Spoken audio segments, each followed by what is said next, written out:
उत्तराखंड में लोकसभा चुनाव के परिणाम के बाद जहां एक और बीजेपी के कार्यकर्ता खुश नजर आ रहे हैं, तो वहीं कांग्रेस अब नए सिरे से इसको लेकर मंथन करने में जुट गई है। बीजेपी के प्रदेश अध्यक्ष महेंद्र भट्ट ने इस चुनावी जीत पर कहा कि प्रधानमंत्री नरेंद्र मोदी और मुख्यमंत्री पुष्कर सिंह धामी के कार्यों पर जनता की मुहर लगी है।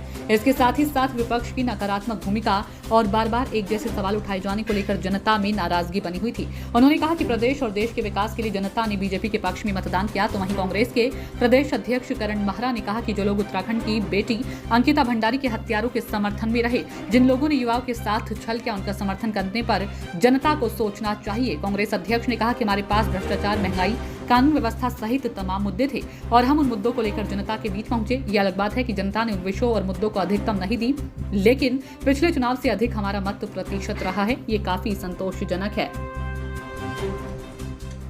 क्या प्रतिक्रिया है?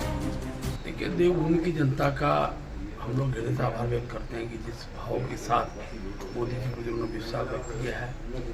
आगामी दिनों के अंदर उत्तराखंड के विकास के लेकर जब मोदी जी का उद्बोधन दिल्ली के अंदर हुआ था, तो उन्होंने एक बात को अपने भाषण में उल्लेखित किया कि जहाँ प्रचंड बहुमत के साथ और स्थायी बहुमत के साथ जिन राज्यों ने भारतीय जनता पार्टी के प्रति अपना समर्थन व्यक्त किया है, ऐसे राज्यों के विकास में हर संभव मदद मुख्यमंत्री जी प्रधानमंत्री द्वारा की जाएगी।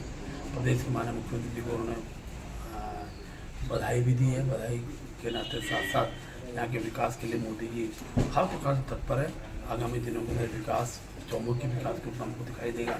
प्रदेश के मुख्यमंत्री पुष्कर धामी जी द्वारा जिस प्रकार की विकास योजनाओं को गति मिल रही है, आगामी दिनों के अंदर इसमें और एक प्रकार का गुणोत्तर वृद्धि दिखाई देगी। मैं उत्तराखंड देवभूमि की जनता का हृदय से आभार व्यक्त करता हूँ। उन्होंने भारतीय जनता पार्टी के प्रति ये जो भाव रखा है और प्रचंड बहुत पंद्रह 500 लोग जीते हैं, मैं अपनी और से कार्यक्रम को भी धन्यवाद करता हूँ। कल करण देखिए, मैं तो पढ़े लिखे वोटर्स को और जो जागरूक वोटर हैं उनको धन्यवाद देता हूँ कि उन्होंने कांग्रेस का साथ दिया। अगर साथ नहीं दिया होता तो 2019 से अधिक वोट हम नहीं लाते। जिन सीटों को हम 3-3 लाख से आ रहे थे, उनको हम 2.5 लाख से आ रहे हैं।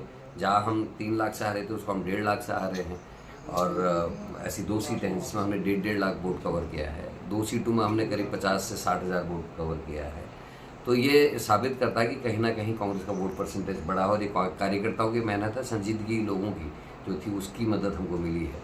लेकिन एक अफसोस मुझे ज़रूर है कि जहाँ अंकिता का मर्डर हुआ और सरकार ने मिस हैंडलिंग की, केदारनाथ में सोने की चोरी हुई और सरकार ने जाँच नहीं बैठाई, शंकराचार्य जी का अपमान जिस पार्टी ने किया, जोशीमठ की बर्बादी जिस पार्टी की वजह से हुई, SSC भर्ती घोटाला और पटवारी पेपर लीक हुआ, एक अंधी भीड़ ने उनका साथ दिया जो ये नहीं देख पाए कि बच्चे घर में बेरोजगार हैं, जो ये नहीं देख पाए कि महंगाई बढ़ रही है, जो ये नहीं देख पाए कि अग्निवीर की वजह से सेना कमज़ोर हो रही है और बच्चों का जो भाग्य, क्योंकि उत्तराखंड से मैक्सिमम लोग सेना में है, कोई गढ़वाल रेजिमेंट में है, कोई कुमाऊं रेजिमेंट में है, कोई एयरफोर्स में है, कोई जल सेना में है। लेकिन उसके बावजूद भी लोगों ने जो वोट दिया, निश्चित उससे हम लोगों को कुछ और सोचने की और मंथन करने की आवश्यकता है।